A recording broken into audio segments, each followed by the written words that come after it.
Imperfect leaders. Are you facing challenges filling open speech-language pathologist positions within your district? It's kind of a silly question because I know you are. Empath Speech understands the critical need for qualified professionals in your schools. They recognize that communication lies at the heart of academic success, and that's why they're dedicated to helping you bridge the gap by offering expert therapists and innovative telehealth solutions. Don't let open positions hinder your students' success. Partner with Empath Speech today and ensure every child in your district has access to the speech therapy they deserve. Empath Speech, EMPAT speech.com. Empowering students, empowering schools. In just a few weeks, I'm going to be traveling with a small group of amazing volunteers from all over the United States and Australia to Omo Village in Papua New Guinea. I serve on the board of directors for Be the Change Volunteers, which is an organization committed to building schools all over the world. And they do this for communities that are interested in providing opportunities certainly for all children, and especially for their girls. Our co-founders, Jimmy and Christy Cook, they believe that communities with educated women, that they thrive, and they do. And so we're building schools in Peru, and Malawi, and Rwanda, and India, and Puerto Rico. And I mention this human-centered work because my guest, Mike Erwin, he embodies these same principles.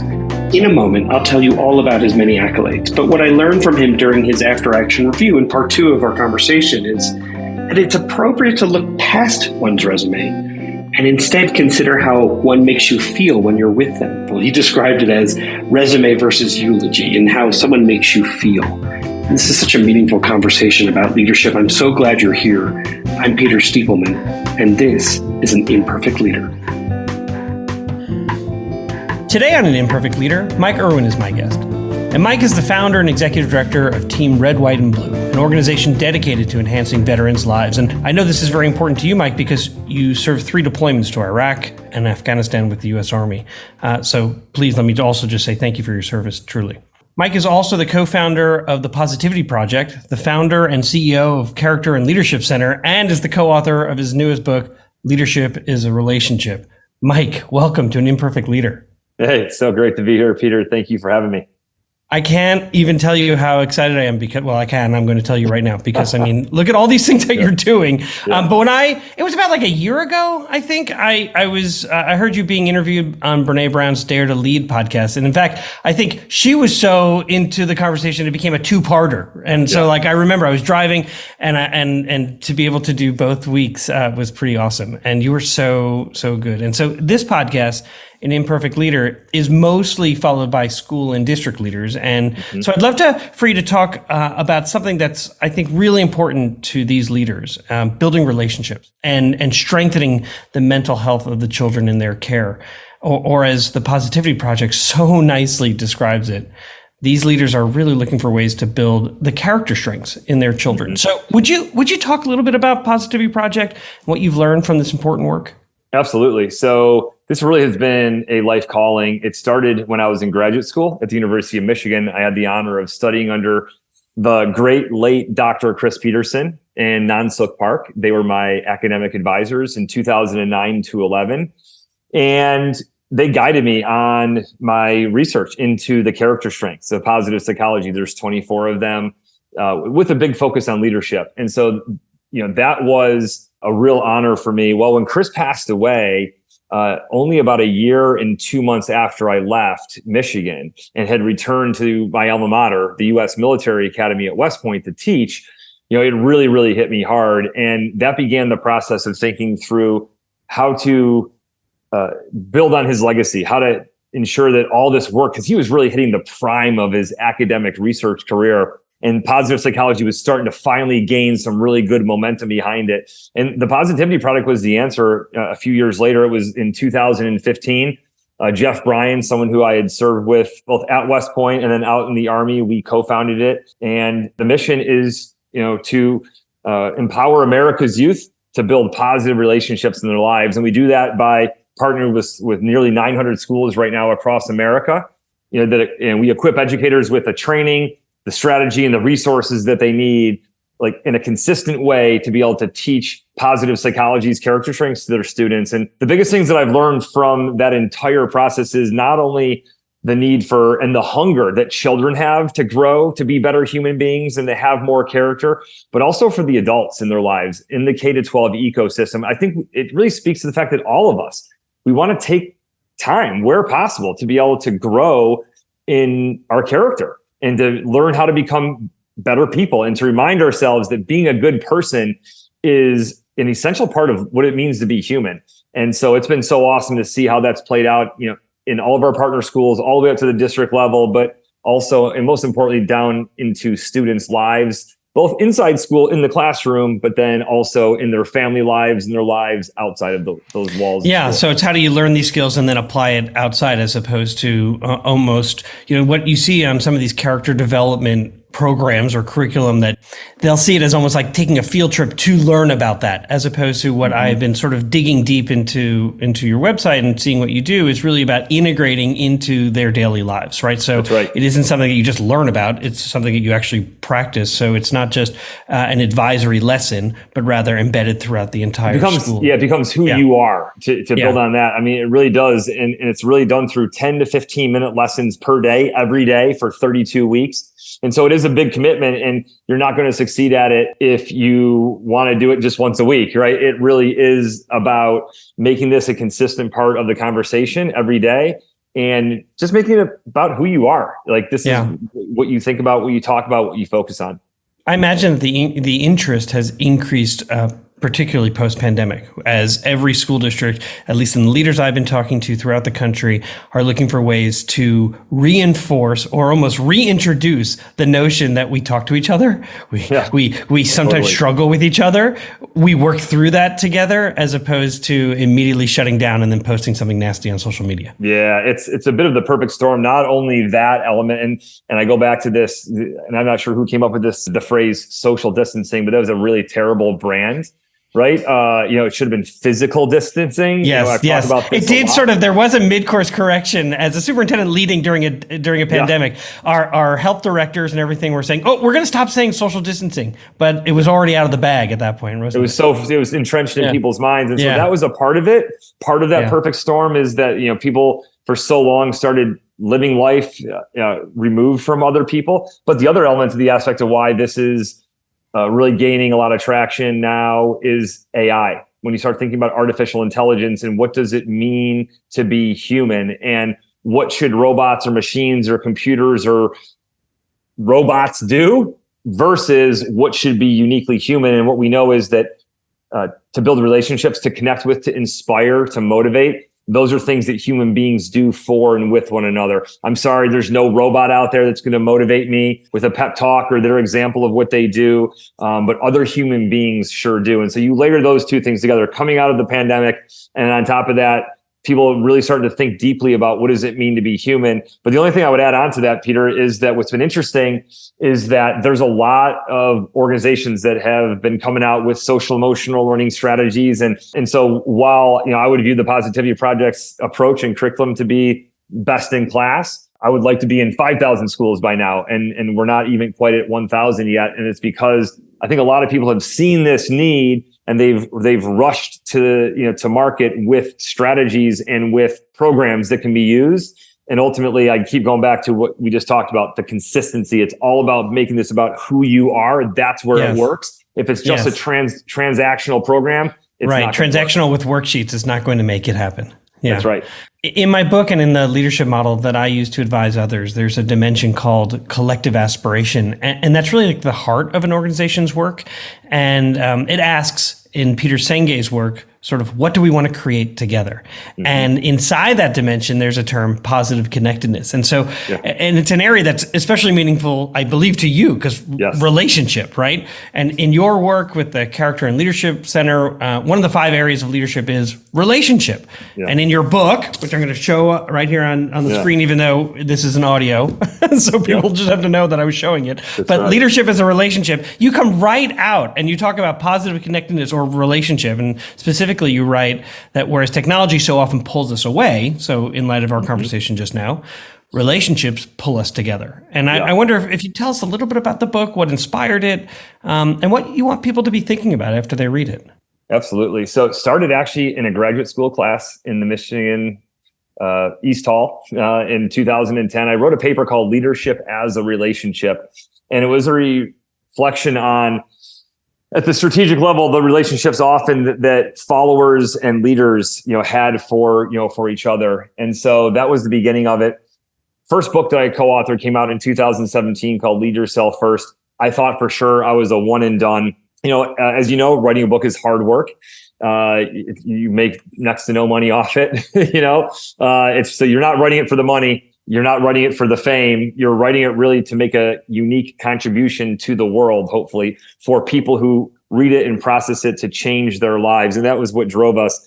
But after that first book, a lot of people would say, hey, so what's your next book? I'm like, no, just that was it. Really? They're like, oh, you don't have anything more? I said, look, if I really feel like I've got something unique that we can contribute to the world, then I will. And so finally, it was during the 2020 period where it was not only did I have more time on my hands without as much travel, but also the realization of, as you just talked about, that eventually this was going to end.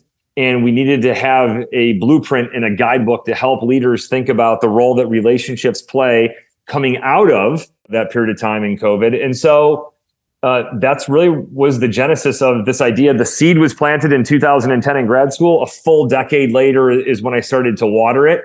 I partnered with a great guy named Willis Duvall, who is a full generation younger than me, whereas my first co-author was a full generation older than me. Right. And so we were able to bring together unique contributions to what we could do. But yeah, what am I looking, and what was the main goal of the book? It was to convince leaders that investing in relationships is worth it, that the juice is worth the squeeze. Because if you don't believe that, then there's no way that you're going to put in the adequate and the required energy and effort into building relationships. Because as we all know, they're hard. Now, I'm not talking about like surface level, like, oh, hey, I know you, good morning, right? Waving at that. Right. That, not the acquaintance. Right. Correct. We're not talking about leadership as an acquaintance. We're talking about a relationship. So it's deeper. But relationships require time, energy, effort, and prioritization, and all those kinds of things. And so if you don't believe that the juice is worth the squeeze, then you're not going to squeeze. Because you're like, I'm going to put in all this time and all this effort for why? And so the whole purpose of the book was to lay out all of the benefits that come from leaders who prioritize relationships on the teams that they coach, on the districts that they lead, or the school buildings they lead, or the companies, or the nonprofits, or the government agencies, or the military units. All these different organizations benefit and are better when they have leaders that prioritize human connection. Right? Yes. And it doesn't mean that you can never get transactional and take care of business when you need to take care of business. Of course it does. But a lot of people have lost the understanding of just how important that connectedness is, that camaraderie, that cohesion to mobilizing a unit to accomplish something great. One of the takeaways that I had when I read your book is certainly that, right? That you can't have transactional relationships unless you have a real, you can't do the transactional well unless you know each other so incredibly well. And my takeaway also was that as leaders are establishing the values of their organization with the people they work with, because I made a terrible error when I first became a superintendent, that I sort of laid out, here are our values, Moses on Mount Sinai. These are our values. And then of course, as things got difficult, I remember turning to a trusted principal and saying, I don't understand. I mean, these are our values. You just know those are your values. Right. They're not our values. And so as I read your book, and you have, chapter 4, the vocabulary of trust, but it's trust is in parentheses. When you say from pie in the sky to history, it's coalition building is in parentheses. It's almost as if what you're helping leaders do is not just establish values with the people that they work with and serve with, but also defining them so well. And it's not just these words you put on a poster and you then put in every office. You're actually saying, and this is what it means. And I thought that was really powerful. Yeah. Well, thank you. Yeah, that's really good observation. I appreciate that. And yeah, specifically when you think about this idea of what is a leader's job, sometimes it's to be decisive, sometimes it's a consensus build, and that sometimes you have to kind of walk that ground in between. Very often when we're establishing core values and doing things like getting that buy-in from people is really important. I think about that at Team Red, White, and Blue. We had some, and I'll talk about this later, but we had a couple of, really challenging moments in 2022, and it was a very clear realization to me that wow, our staff core values are not clear enough, and we ended up spending 5 months to work on it to get every single word of those values down with our senior leaders that we then rolled out to everybody, and it paid huge dividends to really get that buy-in, and so that there was a real trust that was built between myself and my senior leaders about why we're doing this and why it's so important. Yeah, it's about not just establishing, what do we want to create together, but it's essentially saying, and how do we want to be together, and so that's really powerful. Well, in the leadership model that I reference, there's another dimension. And you're my first guest where I actually say, 2 different dimensions, because there's so much of the model that is like a companion piece to your book. It's crazy to me, but it's this idea of the leader's learning work. And that's really the mind of the organization's work. And there's a term in there in that dimension that is called supporting resilience. And in your book, you refer to resilience with a quick Latin lesson, right? Resalire, right? Or re-jump. You call jump back together. And I wonder if you wouldn't mind, maybe I'm curious, how do resilience and relationships go together? Yeah. So this is one of the things that I've learned through my own personal experience as well. Not just something that I can look at the research and point to that, but this is something that's really clear. I think if you had started off by saying, at the University of Michigan, I was going to go, come on. What a formative place. No, it is, really, I think we see a lot of times in people this mentality that resilience is something you either have or don't have at the individual level. You're either a resilient person or you're not. And while for sure there is definitely, like everything, there's some genetic, there's some nature and some nurture that shapes, how likely people are to be able to bounce back, to be able to respond to adversity with a positive attitude versus a defeatist mindset. All of that is like everything. There's always some sort of influence beyond that. But ultimately, I think you can take someone who, quote unquote, is not very resilient, put them in a community or on a team or in an organization where there are strong relationships that are a priority, and they will be significantly more resilient because of the people on their team, in their cohort, in their class, in their company. And so it's something I've seen over and over again. When someone passes away, people send flowers, they send notes, they cook meals, they do all kinds of things to be there for the surviving spouse, right? Or the surviving children, or whatever it might be. And so it was just a clear moment, and especially when talking to Coach John Beeline from the basketball team about this, that ultimately we need each other to be able to pull through life's darkest, most challenging, and most adversity-filled moments.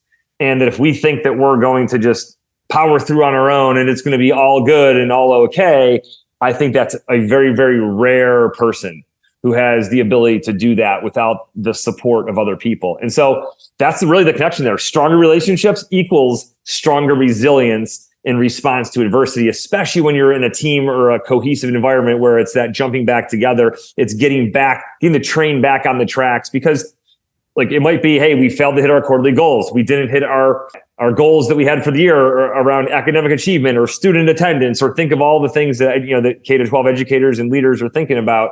You're not always going to hit your goals every year, right? And so sometimes you can either allow that to break you and frustrate you and cripple you, or you can allow that, and then people point fingers and say, well, we didn't hit our goal because of that person over there, because of him. Whereas, people who have strong relationships say, it doesn't matter if it was my fault or your fault, or at the end of the day, let's lock arms, let's figure this out as we move forward. So you're saying essentially you're reframing the word resilience to say, this is not a go it alone, the sort of the struggle, and I'm going to get back up and I'm going to keep working.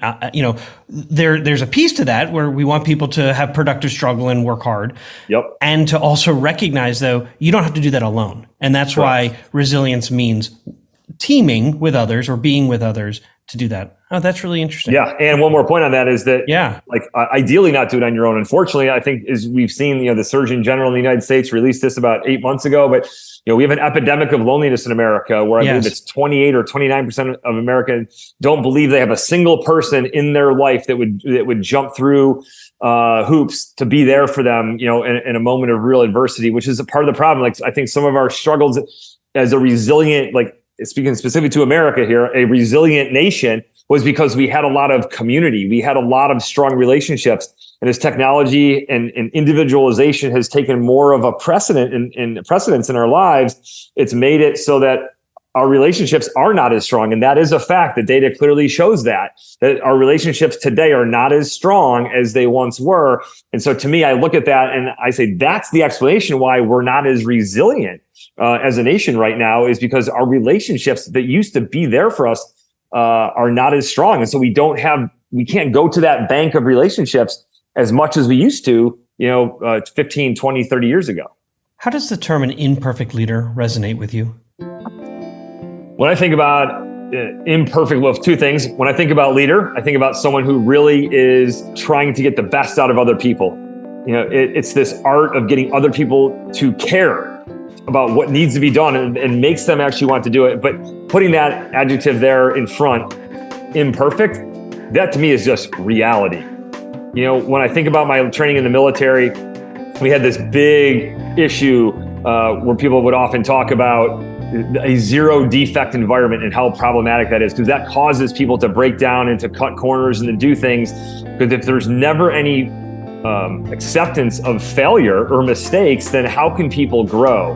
And so for me, the imperfect leader is a realistic leader, someone who is looking at all of the ups and the downs and the challenges in their lives and the lives of the people they lead and in the environment that they're leading in. And they know that it's never going to be just what they want. The conditions are never going to be perfect. The outcomes are never going to be just what they want. And that is absolutely okay. And we'll be right back. Hey, district leaders, I know you already know this. In schools worldwide, cell phones are posing real challenges on student engagement and mental well-being. And I want you to meet Yonder, a proud sponsor of an imperfect leader. And let me share this story from a visit I made to some schools in Silicon Valley. I asked some kids what they liked about Yonder, and after some funny looks, they shared that actually, with Yonder, teachers don't have to battle with them over phones anymore. In fact, one kid said to me he didn't have to worry anymore about his parents texting him in class, and the kid next to him sort of shoved him and goes, "Texting? My mom used to FaceTime me in class." I want to introduce you to a support system that increases teaching and learning. I want you to discover why 1 million students choose Yonder daily. Minimize distractions, maximize learning potential. To learn more, go to overyonder.com. YONDR. We're back for segment 2 of An Imperfect Leader called Imperfect Leadership in After Action. And my guest is Mike Erwin, founder and executive director of Team Red, White, and Blue, co-founder of the Positivity Project, founder and CEO of the Character and Leadership Center, and co-author of the book, Leadership is a Relationship. And in this segment, we ask our guests to deconstruct a decision that they made, and then we discuss it. So, Mike, what happened? Yeah. So this is always one of the most humbling things anytime you have a conversation on a podcast or even just in person about essentially, where did I make a mistake? Where did something go wrong? Well, first of all, it goes back to some of the guidance that I received from my mentor about a decade ago, Jim Collins, Good to Great, Built to Last, right? Just one of the deepest thinkers about leadership that I've ever met. You talk about someone who's had an enduring impact on leadership, certainly in the education environment as well. Constantly quoted, constantly referenced, and constantly sought in terms of his legacy of wanting to do better. And absolutely, think about where they are. He is a huge believer, especially in the power, of unit level leaders, of principals and leaders in a service mentality, or what he calls the social sectors. If you've ever read his book, Good to Great, for the social sectors, it's 45 pages long, and it's so profound in such a short period of pages. But he talked about in his detailed review of the data and all of his analysis that 7 of the 10 biggest decisions that a leader makes in his or her life are who decisions, are people decisions. He tells the story of Hewlett and Packard, and the famous question, hey, Hewlett, what was the biggest decision you ever made? Packard, what was the biggest decision you ever made? To work with Hewitt. And so when I think about this, ultimately the answer to this question can go to a strategy, and hey, I chose the wrong strategy, or I made a big bet on this outcome. But for me, it really is people. This is something actually I think about, I pray about, frequently, is, hey, how can I make the best people decisions? Because inevitably you're going to get some wrong. Colin said, even the best were 7 out of 10, right? On average, he would say that it's about 1 out of 2. In other words, you get one right, you get one wrong. But there are certain decisions, as we all know in life, that are just bigger and heavier and carry more weight than others. And so when you move to, and this is my personal story without naming names, but we had some adversity in Team Red, White, and Blue coming out of the pandemic as we were starting to struggle with how do we get people to come back out into person events. That was happening. And so we had a leader in place that was a really high character, great person, but was not a good fit. He was the kind of person who thrived on leading people in real life, not virtually and remotely. And so we found ourselves in this position where a bit of a panic moment where it's like, oh, geez, he's moving on. We don't have someone earmarked for this role internally for it, but we're at this critically important time to get our programs going again, in the spring and the summer of 2022. And so without the due diligence, moving too fast, and here's the big decision, the big mistake. The resume was incredible. Absolutely amazing. You look at the resume, it's like, yep. And we looked at this person's resume and it was packed with all the things that we would have looked for. But the biggest thing that we never tested for, that we never talked to and did due diligence on was, yes, but how does he work with others? Is he a good teammate? Does he handle conflict well? All of these, what I just call the human skills. Because ultimately, while the resume was impressive and the technical and the tactical expertise was incredible, the move to not explore and to understand, that's great, but how does this person work with other people, both peers, people who lead him, people that he will lead, right? And that really set Team Red, White, and Blue back a little bit because we did not have our systems in place to really bring the organization fully back online to an in real environment like we wanted to. And so there we were, set back another few months at this really critical point in 2022. So if I'm understanding correctly, here you are in this decision in 2022. You have a leader departing. You have a new leader that you're recruiting. Yep. And if I understand correctly, it sounds like, if I'm thinking about what got overlooked as sort of the next question, is sometimes leaders, we fall prey to the urgency. And so yes. we make an impulsive decision in terms of hiring potentially without really thinking through each of the pieces that we needed to think through in terms of just being overlooked. Would you say that that's really what got overlooked in your situation? Yeah, I think that you're exactly right.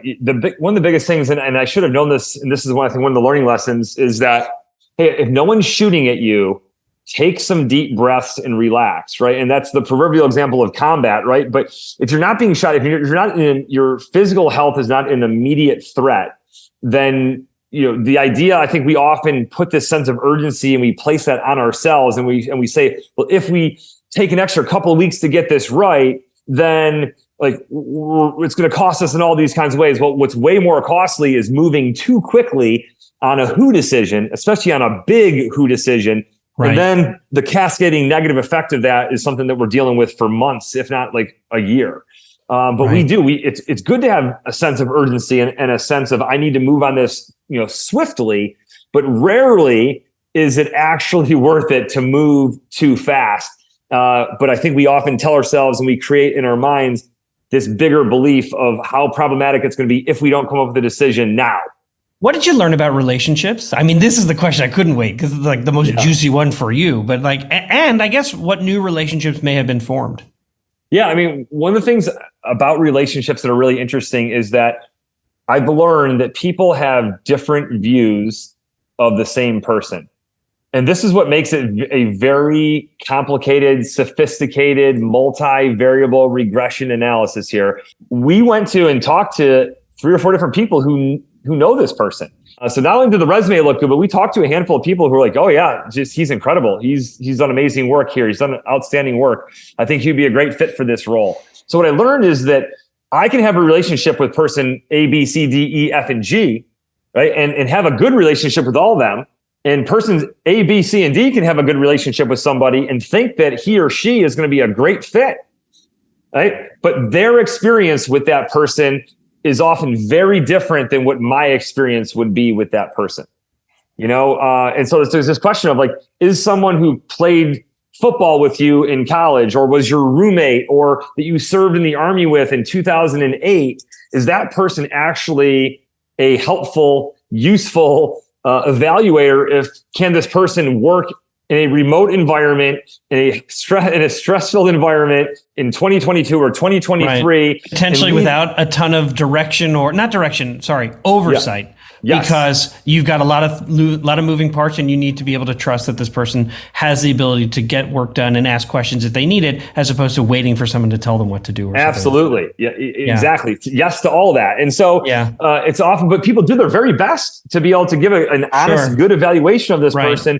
And so I just learned the complexity of the relationship ecosystem is almost impossible to describe. So I'm thinking that those who are driving right now, who are superintendents, who absolutely are like, first of all, I think you've given them a little bit of the ability to sort of lower their shoulders to say like, okay, we don't, sometimes we think our picker is off, because we don't always hit 100%. So now you're saying 7 out of 10. We're like, all right, that feels pretty good now that, that he's put that into perspective. Totally.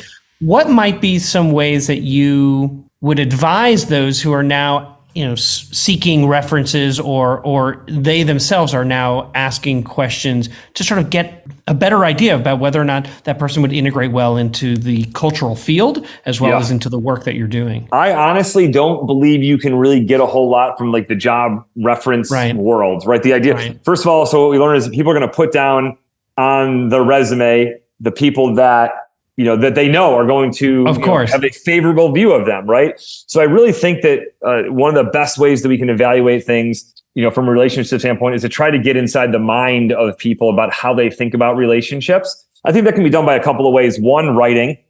I think that you can ask people to write about the most meaningful relationships in their lives, or in this instance, a relationship that they had, 5 years ago that was thriving that no longer is, or that was barely going and now it's thriving, however you want to look at it. So I do think that asking people to talk about it, to think about it, to write about it would be helpful. That's kind of interesting also, Mike, because I was looking at this Harvard Business Review. It was actually from like 2018, so it's not the most up to date, although I think it's pretty relevant in the sense of one's internal self-awareness versus the external self-awareness. So seeing and taking a writing sample about how they see their values and things like that, and then even those that they have identified as their references potentially could even say to you, well, this is how we see him. And then to be able to put them side by side to be like, well, the way he sees himself and the way that others are also, just as one sort of way of thinking about it. I don't know. Yeah, absolutely. But I think honestly, there's no better sort of than an experiential opportunity. I've seen a couple of things. One of my friends, he's actually the president of the University of Montana now, Seth Bodner. He was he was a finalist for the Rhodes Scholarship, and he went down there and would actually, these are all like some of the smartest people in the world. What really separated him out and what the people who were there evaluating looked at was how he treated like the one kid who was off standing on his own, clearly like, feeling awkward. You might have heard before, like one of these interview techniques is that people go out to lunch together and they ask the waiter in advance to mess up the person's order, and then they want to see how do they respond? Do they respond in like all irritated? They drop a piece of trash in the hall so that they walk over to see, do you go and pick it up? Hey, do you stop and pick it up? I've seen this just recently. It's almost become, I think, a bit cliche, but it's a coach taking a picture of like one of the best players on the football team using the broom to sweep out the locker room, showing that, hey, like I'm never too good. We all pick up the broom. Stuff. Right. So I think that like if you're able to create some of those environments, or to ask people, how do they, in those small things in their relationships, how do they handle conflict? And then there might be some combination of personality tests that allow you to have a deeper understanding. But those are all things that we did not do at that time. And I look back at that as big learning points for me. When you look back, what could you have done differently? Like you? Yeah. Not just like Specifically, my biggest thing is I think that we can sometimes place too much, and I placed too much power on the resume. And so I think about this because I talk about it a lot, resume versus eulogy. You probably have heard this before, right? But like when, if you're fortunate to live a long, full life and you pass away, like people aren't up there reading off and saying all these accomplishments, all these awards you got. No, it's people are there talking about your character. They're talking about how you treated them, how you made them feel. And while I know that for sure, like most people, I struggle by placing too much emphasis often on accomplishments or on the resume or where you went to school or what positions you held or what accolades you won.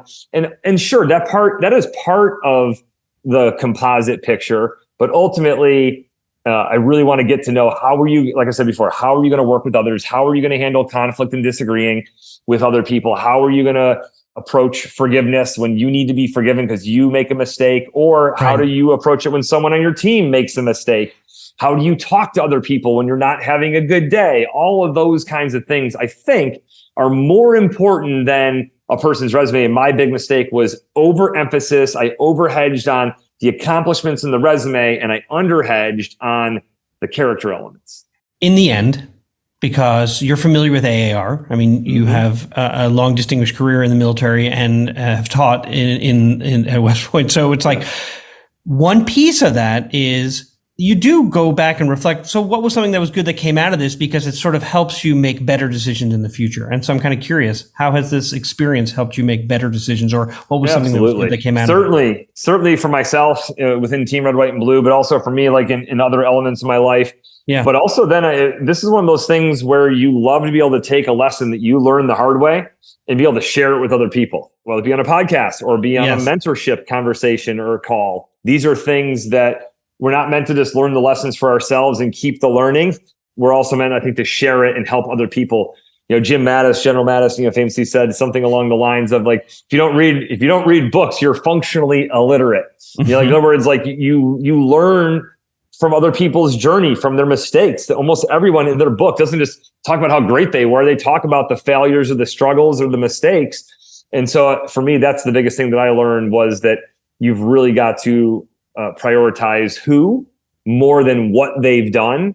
And again, even though I knew that, right? When you get panicked or when things are moving fast and you feel pressure and then you apply this artificial sense of pressure on yourself, it can lead you to veering off your core values. And one of my values is to, I pick and choose who to work with and who to work for me and all of that based upon who they are as a person and all those things, how they treat people, how they handle conflict, etc.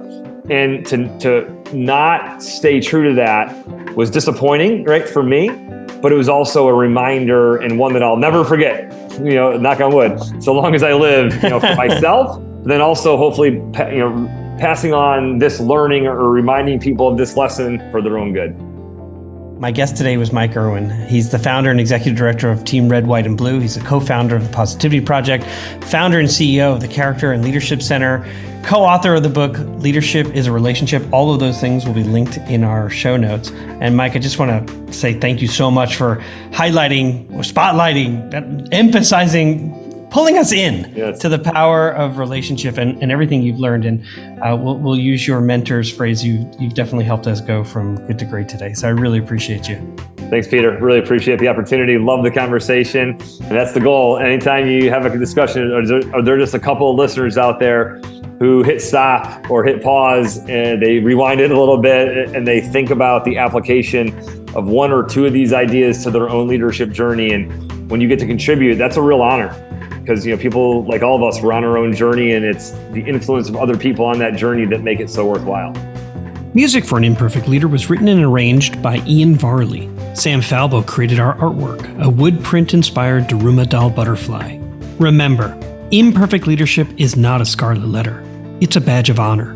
It recognizes that serving as a lead learner is about being a vulnerable leader, an empathetic leader, a compassionate leader. And I'm proud to be an imperfect leader. I'm Peter Stiepelman. Please join me next time for another episode of An Imperfect Leader, Leadership in After Action.